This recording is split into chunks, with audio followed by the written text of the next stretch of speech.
10, verse 8 for our morning devotional. 1 Samuel 10, verse 8. The story of King Saul. We should know it well. Read the chapters a few times. Get it in your heart. Think about it and understand. King Saul is like us in so many ways. King Saul. There's two ways King Saul is like us. Beyond, actually there's probably many, but beyond the jealousy that he had towards David, immature behavior, reaction, threatening the life of David, preoccupation with something small. It reminds me of like political things too, like governments where they're fighting over something because of their ego and overlooking the important work that needs to be done. The important work that needs to be done in the country and for people. Amazing. King Sauls are everywhere. King Saul, he doesn't get it. He cannot get it. He doesn't understand. He doesn't know. He may be really smart, but very foolish. Might be really capable, but he misses it. Because the Spirit of the living God fall fresh on me. Yeah, the Spirit of the living God fall fresh on me. I don't know the words. Hold me, love me, help me, serve me. Spirit of the living God, fall fresh on me. What was it that King Saul? He's told by Samuel the prophet, who has the mind of God. Samuel the prophet has the mind of God. He is the counselor for King Saul, the first king. This is what he says in verse 8. 1 Samuel 10. And thou shalt go down before me to Gilgal, and behold, I will come down unto thee, to offer burnt offerings, and to sacrifice sacrifices of peace offerings. 7 days shalt thou tarry, till I come to thee, and show thee what thou shalt do.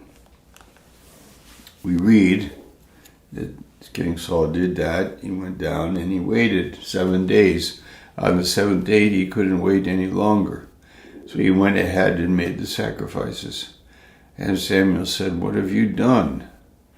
What have you done? I told you to wait for me." He couldn't wait. That's the first thing. You know, Jesus didn't start his public ministry till he was 29 years old because he was led. He waited on God. He did it in God's timing. He did it God's way. He was submitted to God. He was totally different from King Saul. He was different. He was able to do this. He was obedient.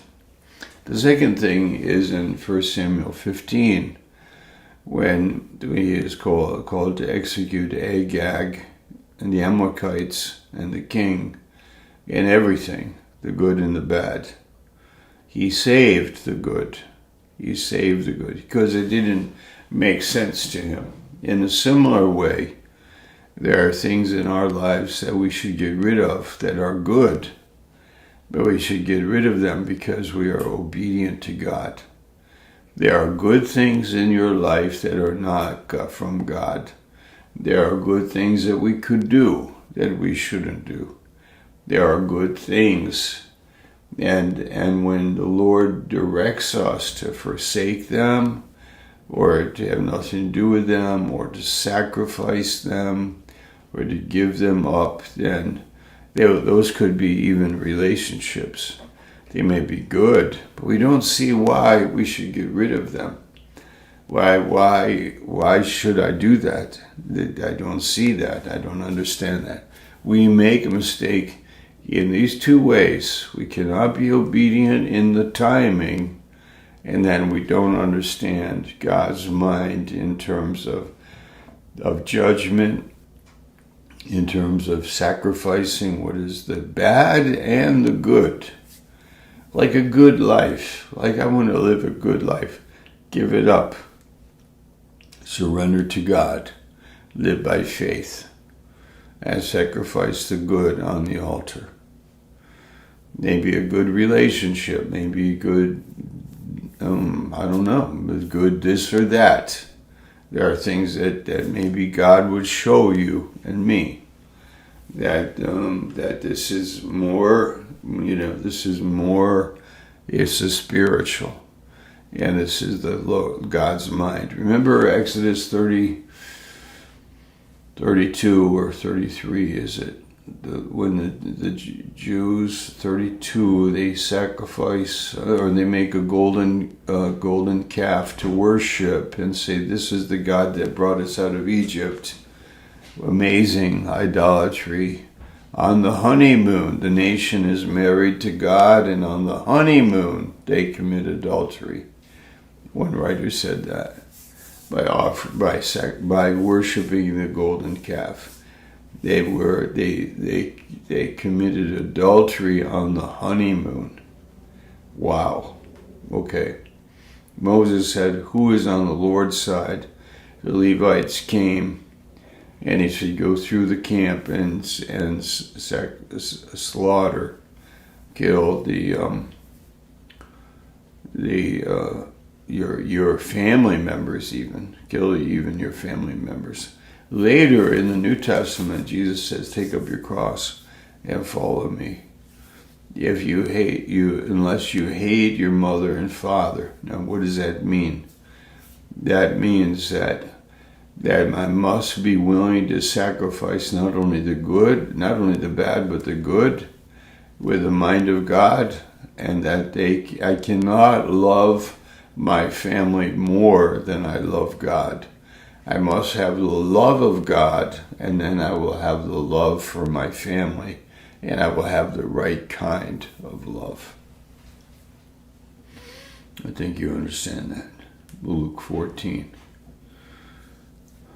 There's a lot in there. Okay? Amen. Spirit of the living God, fall fresh on me. Help me with my timing, Lord. I will obey you and trust you.